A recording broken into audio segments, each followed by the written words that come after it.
చెప్పండి. తెలంగాణ తల్లి స్టాచ్యూని ఇదివరకున్న తెలంగాణ స్టాచ్యూ ఇది. ఇప్పుడు కొత్తగా ఇది చేంజ్ చేశారు. అంటే మీకు తేడా ఏం అంటే ఏది బాగుండే అనిపించింది మీకు? ఇప్పుడు ఒకటి తెలంగాణ తల్లి అనేది ఎట్లుండాల్సింది? ఇప్పుడు మన ఇంట్లో మన తల్లి ఎట్లుండాలని కోరుకుంటాం?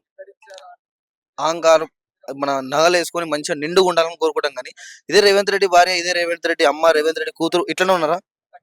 సామాన్యంగా ఉన్నారా? ఈరోజు రేవంత్ రెడ్డి భార్యనేమో మంచిగా బంగారం వేసుకొని బయట పెళ్ళిళ్ళకి ఆడ ఈడ పోవచ్చు. ఇలా నా తెలంగాణ తల్లిని ఎందుకు ఇట్లా చేసిరనే బాధ మాకుంటది గదా! ఎంతోమంది మహిళలకి ఇయాల ఆత్మగౌరవం దెబ్బతిన్నది. ఒకసారి ఆలోచించాలి గదా! ఇదంతా ఎందుకంటే ఈ తెలంగాణ ప్రభుత్వంలో ఈ కాంగ్రెస్ ప్రభుత్వం వచ్చినప్పటి నుండి అలలుగాని హామీలు ఇచ్చిర్రు. ఎట్లా ఎగ్గొట్టాలి? ఎట్లా టైం వేస్ట్ చేయాలి?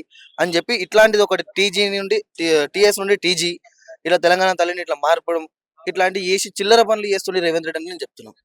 నెక్స్ట్ తేడాలు ఇందులో బతుకమ్మను కూడా తీసివేసినటువంటి పరిస్థితి. ఇప్పుడు ఒకటి ఇది ఏం తెలుసా అన్న?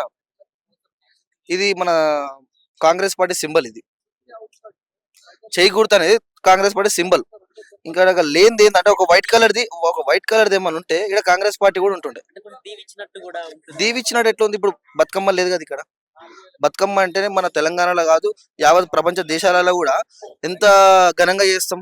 ఈరోజు బతుకమ్మని తీసేసి ఈ విధంగా పెట్టాల్సిన అవసరం ఏముంది? అసలు తెలంగాణ తల్లిని మార్చాల్సిన అవసరము ఈ రేవంత్ రెడ్డికి ఏముందని చెప్పి నేను ప్రశ్నిస్తున్నా. ఇప్పుడు ప్రజల పక్షాన కాదు, నాకు కూడా ఇంటర్నల్ గా నాకు ఒక ఫీలింగ్ అనేది ఉంటది కదా, నా తల్లిని మంచిగా చూసుకోవాలని నాకు ఉంటది, నీకు కూడా ఉంటది కదా. తెలంగాణ తల్లిని ఎందుకు తీసేసినావు నేను అడుగుతున్నా. అంటే ఒక సామాన్య లేడీ లాగా తీర్చిదిద్దామని చెప్పి కాంగ్రెస్ వాళ్ళు అంటారు. నీ తల్లి సామాన్యంగా ఉండాలని కోరుకుంటావా, మంచిగా ఉండాలని కోరుకుంటావా? నేను నీకు అడుగుతున్నా. మరి తెలంగాణ తల్లి కూడా మంచిగా ఉండాలని మేము కోరుకుంటాం.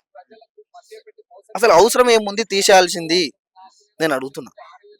ఈరోజు ఎంతమంది మహిళలు బాధపడుతారో తెలుసా మీకు? ఒక్కసారి చెప్పండి మీరు. హలలుగా హామీలు ఇచ్చి ఈరోజు ఆల్రెడీ రైతు బంధు ఇస్తలేరు, ఇటు హైడ్రా వల్ల ఇట్లా ఎంతో మంది బాధపడుతారు. ఇవాళ ఆత్మగౌరవం దెబ్బతిన్నట్టే కదా లేడీస్. అసలు అవసరంకి వచ్చే పని ఏముంది? అక్కడ వచ్చే పని ఏమైనా ఉందా ఈ ముఖ్యమంత్రికి?